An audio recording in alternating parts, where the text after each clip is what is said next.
Hi, I want to welcome you to Heart of a Father. Here with my good friend Steve again today. Welcome, Steve. Thanks.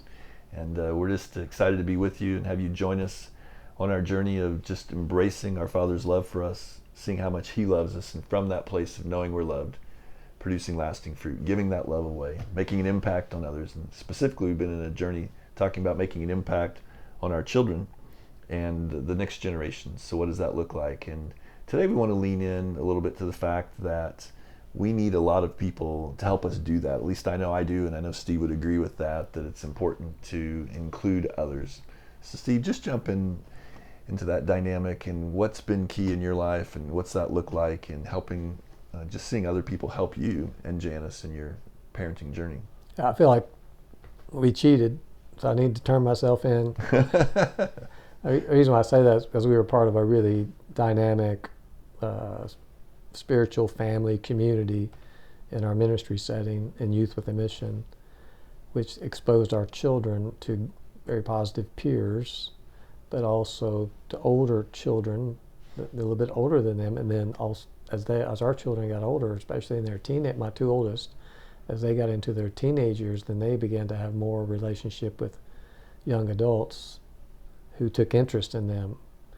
And from my personal experience, my own life, and I've watched in other people, that can be a powerful dynamic, especially helping people to mature quickly. Yes. They can just learn a lot. If they're around positive role models, they can just pick up so much stuff. And they're often at that stage, in the teenage years especially, that's when parents suddenly become idiots. Like, my parents are brainless, escaped convicts or something. I don't know what their issue is, but they don't know squat. They don't know anything. So they have a tendency, they're exploring. I'm just teasing, but that whole teenage thing, they're exploring. So if they're positive people around, it's huge. Yes. They can learn from those other voices. I'm very grateful for that. So that's why I say we cheated. Had a lot of really wonderful people who embraced our children, who welcomed our children. And the other thing is to intentionally, I know you've done this, intentionally take your children with you into environments that will expose them to all types of learning experiences, spiritual experiences, whatever it may be. But they go with you. You take them into the realm that you're comfortable in. Say, I'll do this all the time. Come go with me. Or I want you to come and hang out with this group. I'm going to be with this group. I want you to come and do this with me. Yeah. Well, I think you hit on two powerful things. One is the community that we're a part of, and they're going to be a part of that. And so the intentional side of what is that, creating that community look like? So most people don't have the dynamic of being in a ministry community like you were in Youth of the Mission and I was when the boys were younger. But also we have to intentionally help create that community. So even whatever situation we find ourselves in, wherever we're living, if there are a lot of Christians around us or there aren't, we just need to be intentional in that journey of saying, okay, who do I want involved?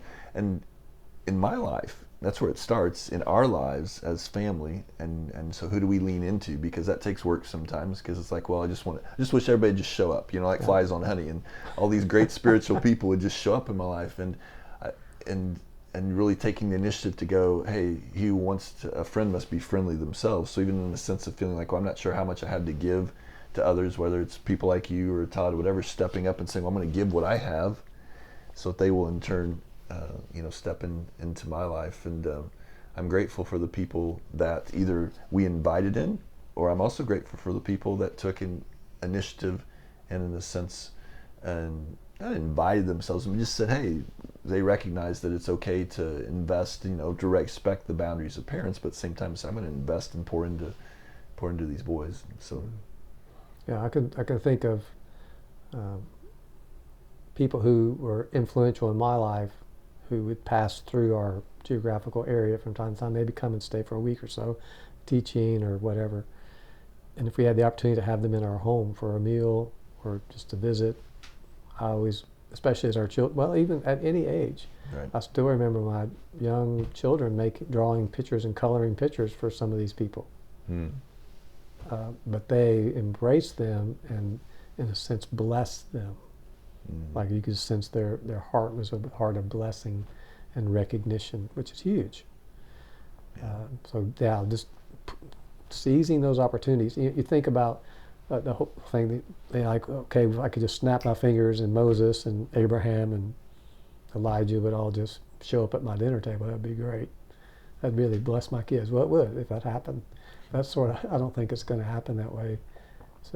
So we've talked about this off and on, this whole thing of really being connected, really focusing in on, Lord, where's my spiritual family? Who are the people you want me to really connect to and connect with? And the idea of like, I don't have many friends, or I'm not, what do I have to offer? If we just yield our lives to Jesus and continually ask him, say, here I am, fill me up with yourself. If you, the more Jesus is practically expressed in you, the more people are going to want to be around you too. Does that make, Yeah. you just show up with Jesus and they're like, you can come here anytime. Whatever, just the essence of Jesus, his nature, his character, just a grateful spirit, a humble spirit, a generous spirit, all the things that are common to the nature of Jesus. You begin to exemplify that, grow in that, people are going to welcome you. That's good. And if you do that, if you grow in the nature of Jesus and then are intentional about asking God to provide those people, it's amazing. He'll provide spiritual brothers, sisters, parents. Sometimes I think, well, I mean, I know I used to think with my glass half full and like, well, what do I have to give? And even as a parent, I was like, well, okay, yes, I'm a biological parent, but spiritual parenting. But turning that around and saying, okay, I'm going to bring what I have to the table.